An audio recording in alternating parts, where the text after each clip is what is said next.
손흥민 차차이 골! 격렬한 톱4 경쟁이 벌어지고 있습니다. 토트넘의 주요 경쟁 상대인 아스턴 빌라입니다. 양 팀 모두 60포인트를 보유하고 있지만 토트넘은 득점 차로 우위에 있습니다. 최근 손흥민과 팀 동료들의 안정성은 최근 5경기에서 나타났습니다.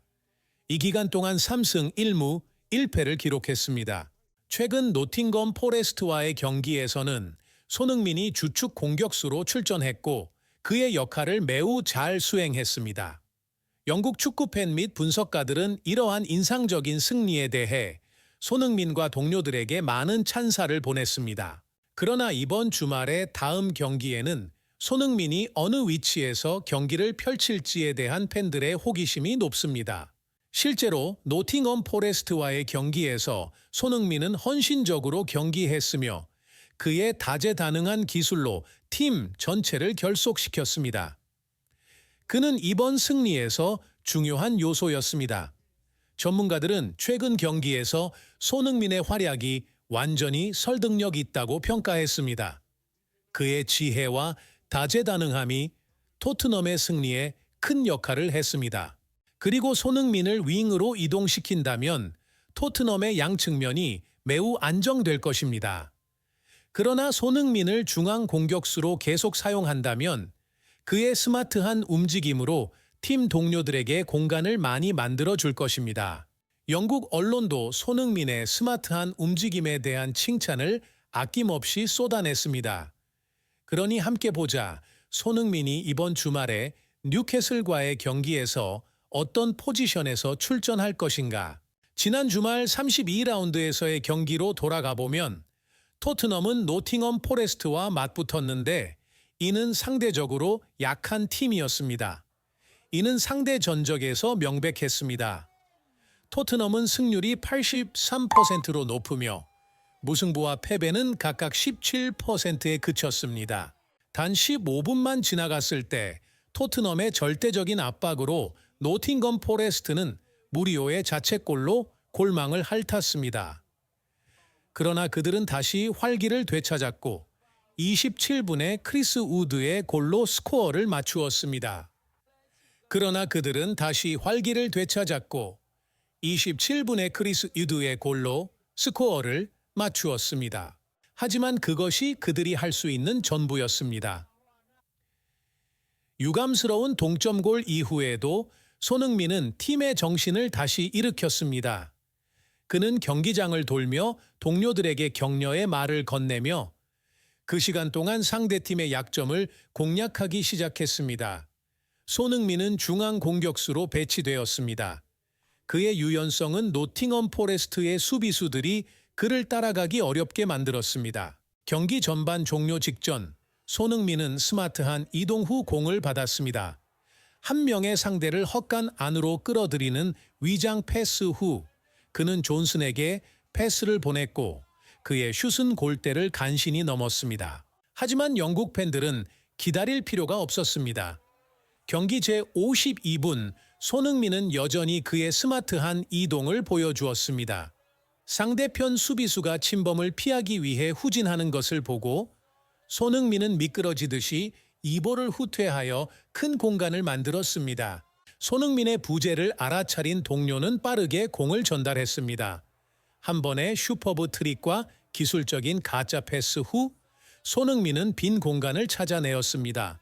그리고 그의 관찰력으로 손흥민은 팀원이 아주 여유로운 위치에 있음을 빨리 발견했습니다. 그는 슈팅을 선택하지 않았고 대신 충분히 세련된 패스를 보냈습니다.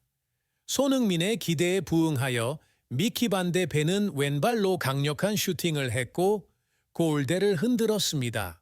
노팅엄의 수비는 심각하게 혼란스러웠습니다.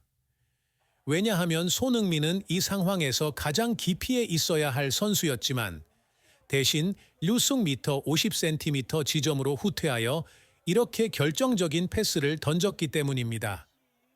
노팅엄 선수들은 어리둥절하게 서로를 바라보며 머리를 흔들었고 반면 토트넘 선수들은 손흥민과 함께 득점을 축하하며 감동에 젖고 있었습니다. 그리고 58분에는 수비수들이 손흥민을 쫓다 보니 다른 선수들에게 많은 공간을 내줬습니다. 제임스 매디슨은 불쾌한 크로스를 실시했고 페드로 포로는 손흥민의 등 뒤 공간을 이용하여 냉정하게 상대를 제압하는 슈팅을 했다. 제85분에는 상대팀의 2명 선수에게 핀셋으로 압박을 받으면서 매우 협소한 공간에서 손흥민은 동료로부터 패스를 받았다.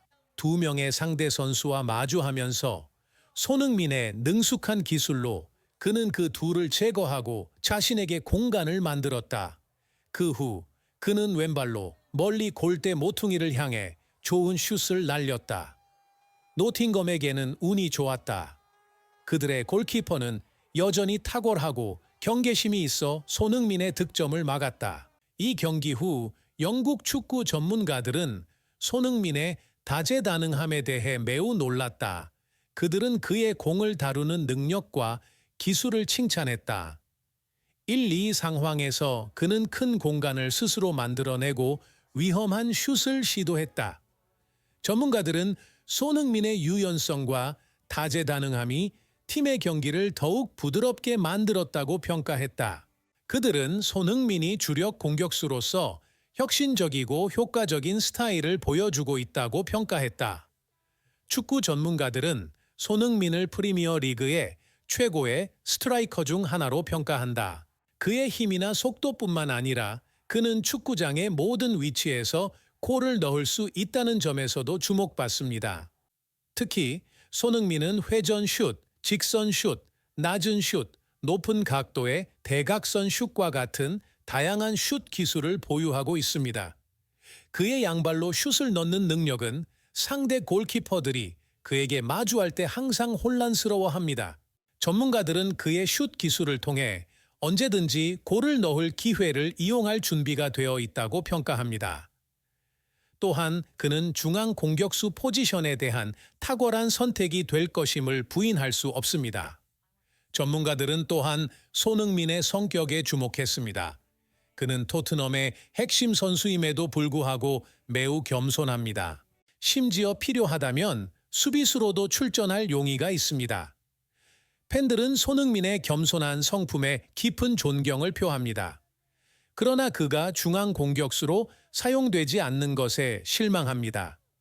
일부 전문가들의 의견에 따르면 손흥민이 중앙 공격수로 출전함으로써 토트넘의 플레이가 다채롭고 그는 공을 잡고 수비수들을 끌어들이며 슈팅 기회를 만드는 등 매우 예리해집니다. 그의 스마트한 이동은 항상 동료들에게 큰 공간을 만들어주며 결과적으로 공격 전략이 훨씬 다양하고 효과적이게 됩니다. 손흥민을 중앙 공격수로 사용하지 않는 것은 정말 안타까울 것입니다. 그러나 손흥민을 윙거 포지션으로 재배치한다면 그는 여전히 자신의 역할을 훌륭하게 수행할 것입니다. 현재 양측 공격수들의 불안정한 플레이를 고려하면 손흥민을 다시 윙거 포지션으로 배치하는 것은 다가오는 뉴캐슬과의 경기에서 좋은 전략이 될 수 있습니다. 전문가들은 또한 이 시점이 토트넘에게 매우 중요한 시기라고 강조합니다. 호주 출신 감독 에인게 포스테초글로우는 선수들을 올바르게 활용하여 아스톤 빌라와 4위를 다툴 수 있는 절대적인 점수를 확보해야 합니다.